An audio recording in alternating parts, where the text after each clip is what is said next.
Hey everybody, welcome back to Tim Travels. It's Terry, your host, coming to you from Ina, I think it is, INA, Illinois, at the Loves here. Plenty of parking here. I mean, a lot of parking. It's, what time is it? It's about 15:02 Central Time. But there's a lot of parking here. So just waiting on a Sunday afternoon for what I read between the lines here. Let me update you. So I picked up a load down in Perry, Georgia, and at the Frank Perdue Chicken. And the trailer I had on my back, I had a plan, right? And like Mike Tyson says, everybody's got a plan until they get hit in the mouth. And I had a plan. I was like, all right, I'm gonna get up, I'm gonna go get this trailer washed out. Then there's a Walmart that I need to stop at because I'm like totally out of like groceries and stuff on my truck. And then I'm gonna go get this load and I can pick it up at 10:15 in the morning. So I go to get a washout, and of course that takes significantly longer than I thought it would. And then I get on I-75, and I've been on I-75 a bunch of times in the past, like week and a half. And every flipping time I'm on that road, there's some traffic jam. I mean, it's just too much. There's too many cars. There's whatever the problem is, right? Capacity. So, I think this time it was construction, but yeah, it just seems like every time, especially south of Atlanta, is just miserable going north or south unless it's like the dead of the night. So anyway, I'm like, oh crap, I'm not even gonna get to where I need to be on time. Although it was dropping hooks, so it wasn't a huge deal. So I get there about like 30 minutes late. The load's ready, so I go to drop my empty. Now my empty, I had problems cranking it up cranking the landing gear up when I picked it up.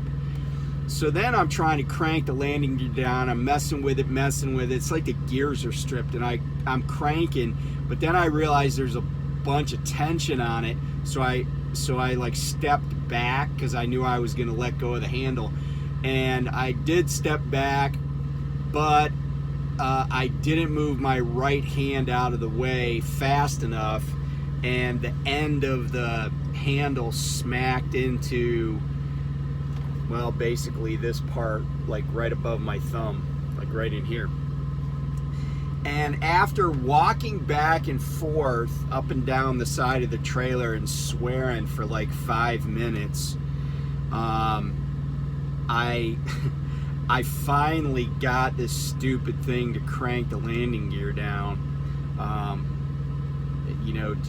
I was able to get it to catch enough to crank the landing gear down.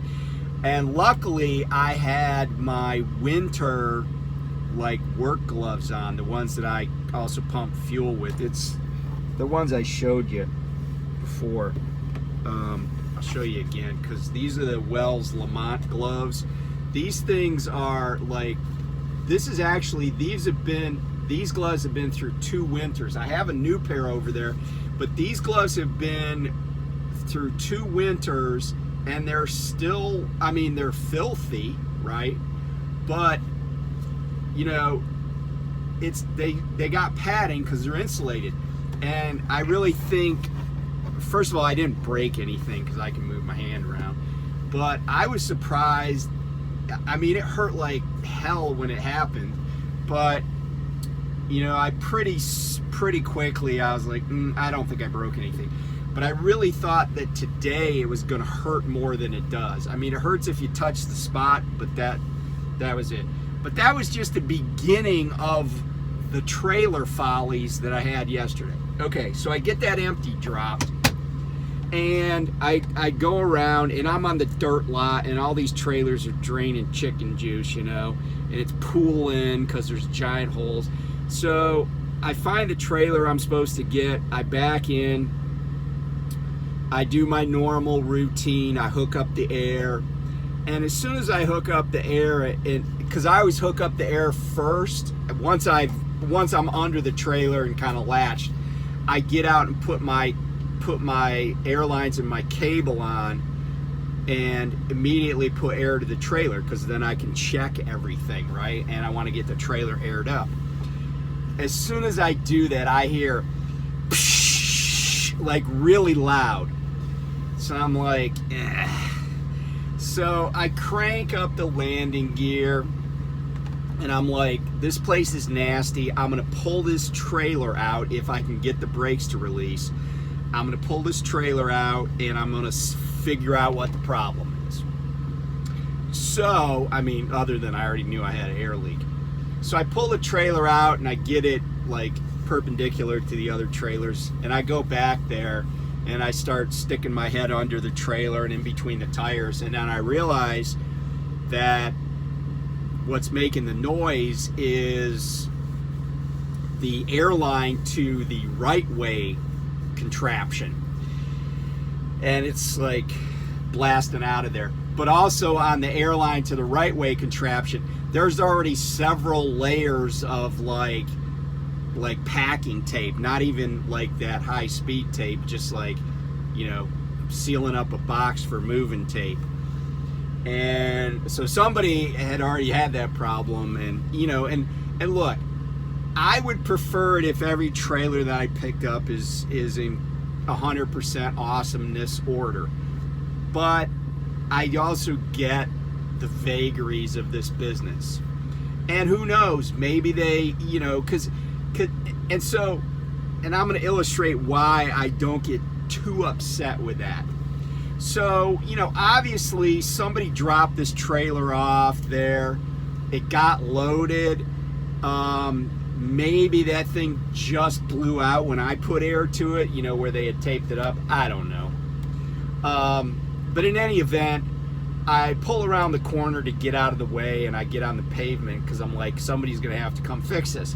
But I send a message, right? And I hate when I send a message to RA and their default response is this. Well, just take it to, just take it to Petro or TA or Love's and they'll fix it. Well, I said that the line was ruptured. I didn't just say I had an air leak. I said it was ruptured, okay? And I said, and by the way, I had the same exact response when I told them one night when I was in California that my trailer had no running lights. Like no tail lights, no marker lights. And it was nighttime, and they're like, oh, just take it to I'm like, dude, I'm not driving this off this lot. I have no lights. Somebody plows into the back of me, I'm gonna get sued. So, same thing here, right? It was like loud as hell, like sitting in the truck with the engine running, you could hear it. That's how loud it was. And so I was like, bro, this trailer is not leaving this lot. Plus, I only had, when I had my air engaged, I only had 80 PSI of air pressure showing on the dash. So that's not enough to go down the road anyway, and especially with a loaded trailer. So fortunately, this all happened while I was in a safe place. And the dude that came out to fix it, nice guy, he came out and he was there in 40 minutes. And I mean, there's a few towns around, but I was really surprised that on a Saturday he got there that fast. And he walked up to the truck, and I didn't even roll the window down because I had the AC on. I was idling because my APU's not working right either. So he pulls up, he walks up to the truck, and I was actually eating, anybody that knows me, I eat a lot of cheese sometimes. I was eating a block of cheese. And so I had my mouth full, so I didn't even say anything. I didn't roll the window down, and I just pushed in the air. And he started walking back, and like, you know, he moved his truck towards the back, and he gave me, I looked in the mirror, he gave me a thumbs up, so I shut the air off. Well, I got out of the truck after I got all the cheese finished, and I said, hey, so did you find that leak? And he's like, oh yeah. He goes, I'll be done with you in like 10 minutes, and he was. So that went quickly. So I get on, I leave the 01, I get on I-75, I get like 80 miles up the road to exit 201, and I'm like, oh, I'm gonna stop at Love's and get a soda. So I pull into Love's, I just pull through the pumps. I go inside, I get my stuff, and I come out, and there's this other Prime truck that's in between the pumps, and this gal is there, and she's like, hey, is this you? And I said, yeah. And she said, you just had an airbag explode. And I'm like, what? And then I look at my trailer, and there is a slight dip when you come down, but I am not joking. The bottom step on my anti-submarine bumper was like, it was like this far off the pavement, because the trailer had just really settled, and the pavement went up behind it. And of course, because all the air leaked out, right? So I was like, oh. And she showed me which one it was, because I guess she went over there and looked at it. I looked under there, and the thing was just ripped open. So I putt around to the Love's, send a message. I'm like, hey, I'm at Love's, airbag blown. And long story short, it takes them like 5 hours to get this fixed. Now, I think part of it was the tech was kind of a rookie, but they were very nice to me, and I know that there was, like, everything was rusted. This trailer has got a three digits are 163, so it's been around since the Obama administration. So anyway, he gets that fixed, and then without being asked, this dude that works there, a different guy, he volunteers to move his car out of a parking spot that he's in, so I can put my truck in there. So I just pulled out of the garage, swung around, and backed in a spot like right next to the shop. So that was very cool. However, when I did that, all of a sudden I noticed I got low tire pressure alarm. I got the purple light on. I'm getting, you know, bombarded on my phone.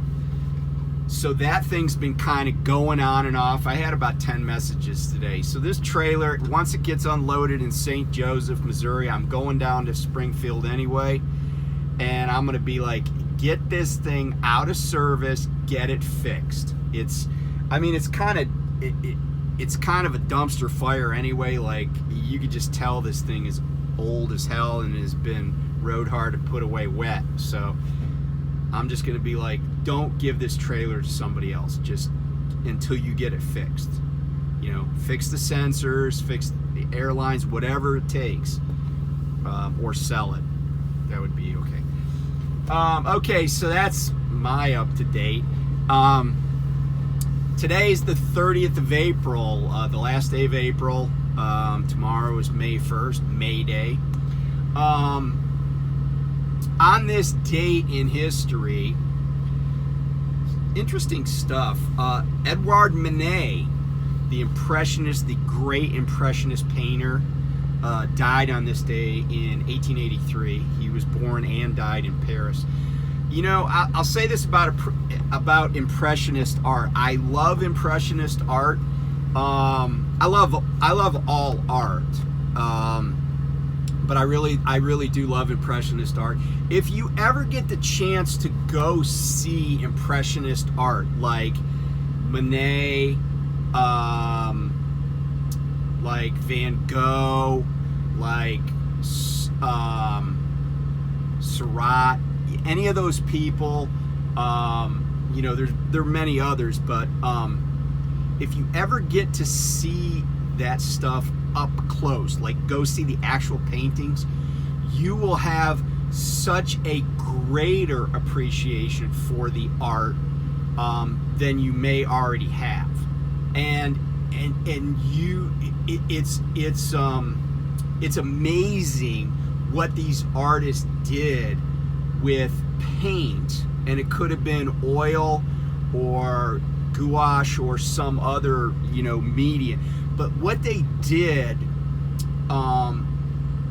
like you can't, it's really weird, it's hard to describe, but you have to be at a certain distance from the paintings to actually see what they portray.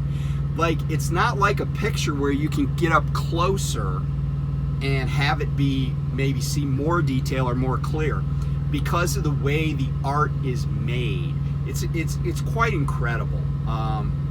So anyway, Mary Cassatt, I think I said Mary Surratt, but Surratt is a man, French guy. Mary Cassatt is an American woman impressionist artist. But anyway, just go see that stuff. And lots of museums have it. I mean, it's not rare, but like the Metropolitan Museum of Art has a lot. You'll also see originals at the MoMA, the Museum of Modern Art in New York City. I'm sure the Art Institute in Chicago. Any large art museum is going to have some impressionist art. But it's really quite incredible. So anyway, that was Manet passed away this day in 1883. On this day in 1933, Willie Nelson was born. Willie Nelson, I think, he's turning 90 today, and I think he's getting ready to go out on a short tour with people. But I'm not a huge country music guy, but I think Willie Nelson kind of just transcends that. The guy's pretty incredible. On this day in 1945, Hitler and his wife, Eva Braun, killed themselves in their bunker in Berlin. And then on this day in 1926, a woman by the name of Bessie Coleman died. And you may not know who Bessie Coleman is, but you should. And I'll tell you why. Bessie Coleman was the first American woman to hold a pilot's license. And what makes it even more noteworthy is that Bessie Coleman was African American. And so Bessie Coleman was not allowed to go to any flight school in the United States to get her pilot's license. So she learned French, okay, and went to Paris, or went to France to learn how to fly, and got her pilot's license there. Then came back to the United States and performed as a stunt aviator and in these barnstorming shows, because of her race and probably because of her gender too, she wasn't going to get any jobs in the commercial airline industry, or the fledgling commercial airline industry. But so this is after World War II, when flying started to take off, no pun intended. In terms of commerce and military aircraft and just all sorts of stuff. But she died rehearsing for an air show in Jacksonville, Florida. And by the way, she would only perform at like air shows, barnstorming events where it wasn't segregated. But yeah, Bessie Coleman was her name. An aviation pioneer for any woman that flies. And probably an aviation pioneer for a lot of, African Americans. But yeah, I mean, she was one of those people that just didn't quit. Like she found a way. And by the way, she was born in Atlanta, Texas. That's where she was from. So I wanted to talk. I kind of talked about fleet managers, and then I kind of said, hey, I want to talk you off the ledge. But I was talking to a guy yesterday, and we were talking about, he was getting his truck fixed. Sorry, I'm gonna just plug my phone in because it just gave me a warning.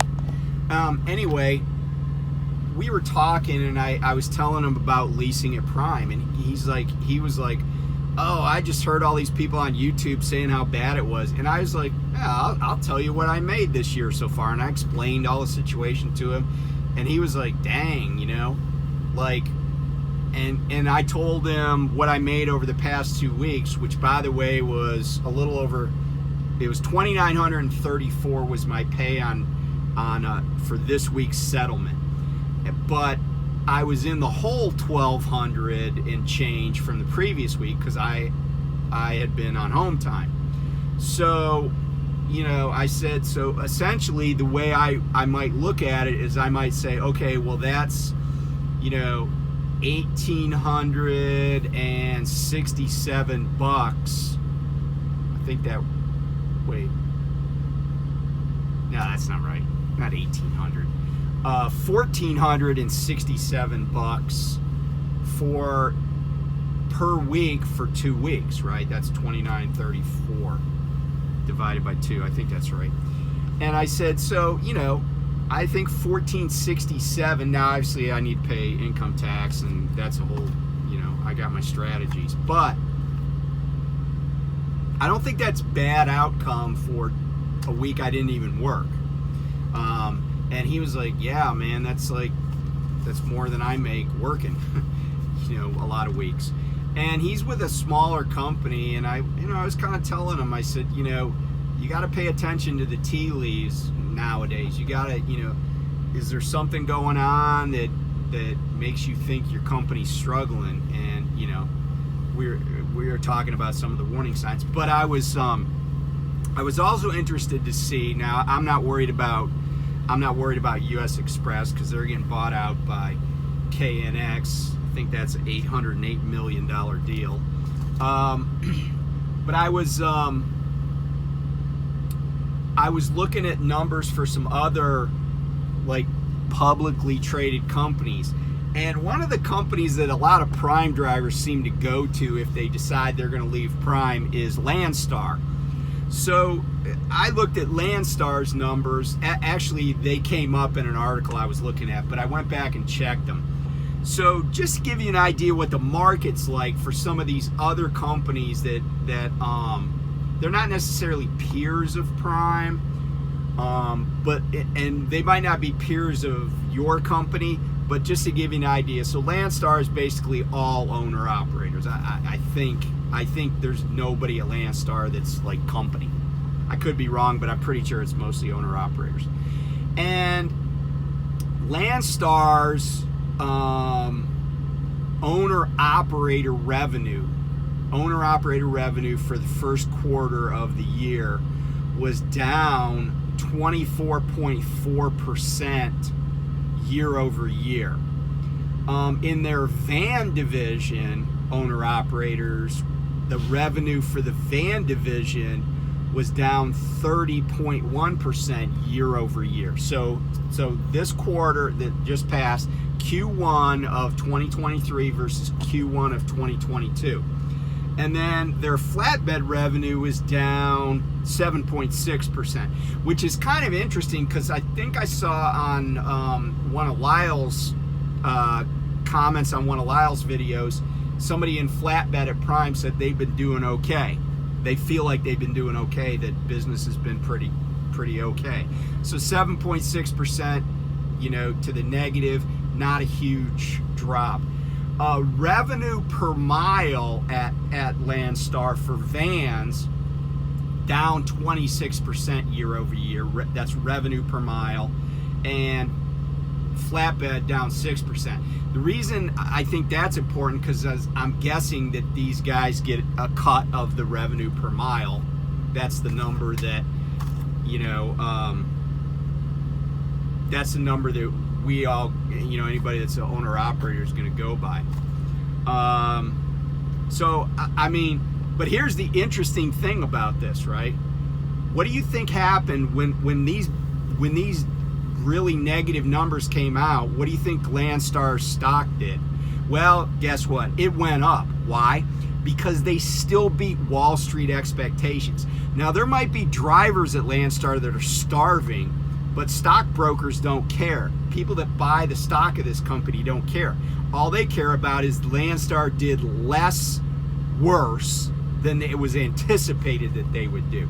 Doesn't matter if drivers are stuck at truck stops for 3 days at a crack, or that they're, they can't put food on the table. The company's doing well. Okay, so but I mentioned KNX a little bit ago. Just here's one other example.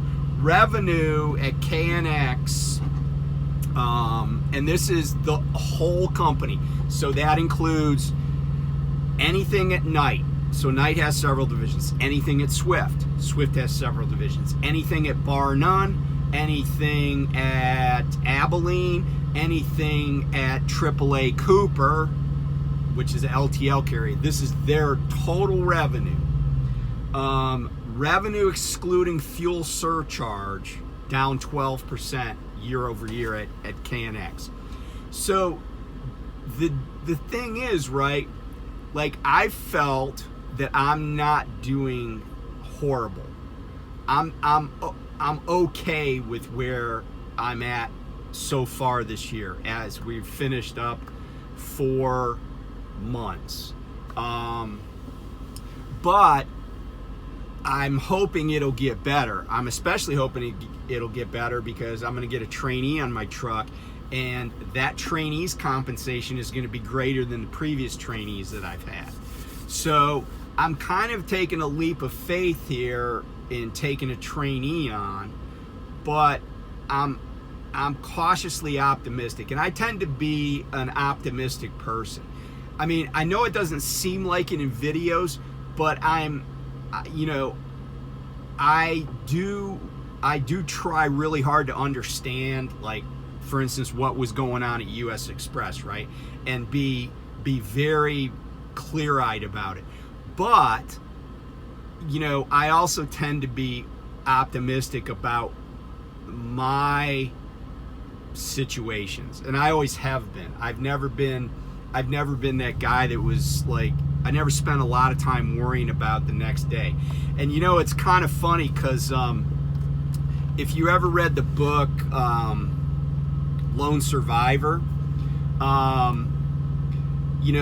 in the book, right, they talk about going through buds and how people that are successful going through buds, and I think successful going through a lot of different things, they don't spend a lot of time thinking about how bad something could be, right? They don't anticipate, they don't have what I would call pessimistic anticipation, right?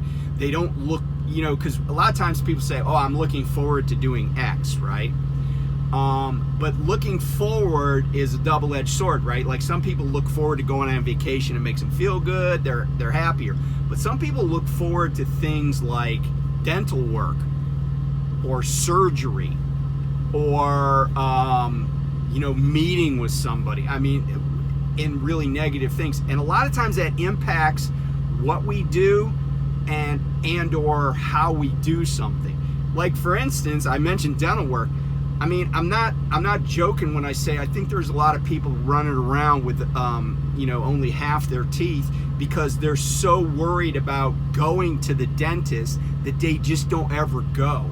And if they would just not anticipate, not look forward to the pain, and just say, I'm gonna go and I'm gonna deal with whatever happens, and they would go and they would be like, it wasn't as bad as I thought. It's like when I was a kid learning to swim. I had a swimming instructor that would now, don't get me wrong, this is a little bit cruel, but maybe it's a lot cruel. In fact, I think if you did it now, you would get in trouble. But my swimming instructor, used to, like, he was like a college kid and I was like a little kid, you know, like 5 years old or whatever. He would take me out on a diving board in the deep end of a really big pool.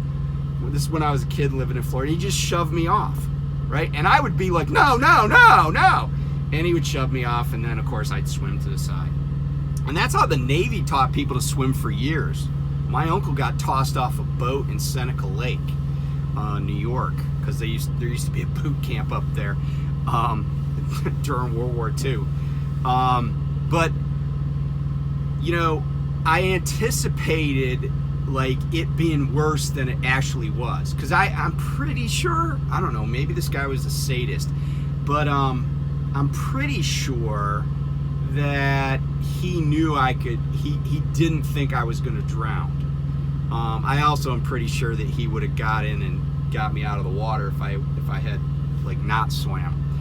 But that's what I think that's the mindset you got to go into every day on this job with. Don't anticipate, you know, a load being bad. Don't anticipate not making money. You know, prepare that something could go wrong, but have a positive like outlook. Like, I don't know what tomorrow is going to bring. I could die tonight, right? I could die in my sleep, but I'm not going to sit around worrying about if I'm going to die in my sleep. I'm also not going to sit around worrying about, you know, oh, this load I'm going to deliver, I know that they're going to take 5 hours to get it unloaded. They might. But, you know, how many times have you shown up to a place and they're like, yeah, back into door 2, and like, you know, you don't even get to take a decent nap, and they're like, you're all done. Here's your paperwork. I mean, for everything that doesn't go the way you had hoped, you got to admit that a lot of things do go the way a lot of times they go better than you had imagined. So I say just take that through this whole period of time, right? Things are not as bad as maybe they seem. And you know, if you're having a rough week, just say, okay, I'm having a rough week, but next week I'm going to turn it around. I'm going to work my plan. I'm just going to keep working, keep plugging away. And I think it takes care of itself. You know, the people that are just hanging are going to be rewarded, I think. You know, I think that, you know, sometimes, like I used to say to people about winning cases in court, you know, like 75% of winning a case in court is showing up. And I think that's true here. 75% of being successful is showing up ready to work. You know, your truck's ready to go, you're not service failing, all that stuff. And then when you do, good things will eventually happen. So anyway, thanks for hanging, and be safe, and we'll talk soon.